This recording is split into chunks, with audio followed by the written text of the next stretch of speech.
Hello guys, today I'm going to show you how to sort out problem when you can't copy anything into your USB stick connected to ps5. So I'd like to copy some picture and press copy, and as you can see I'm not able to copy to my USB.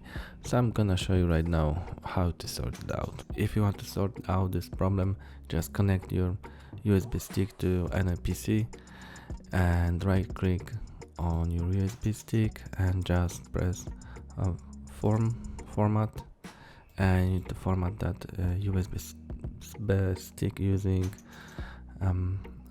FAT32 and press fast formatting and start. So after formatting, I'm just plug in that USB into my PS5 and I'm just want to copy some picture and copying, and as you can see right now everything works so far so good. Thanks for watching and don't forget subscribe. Bye.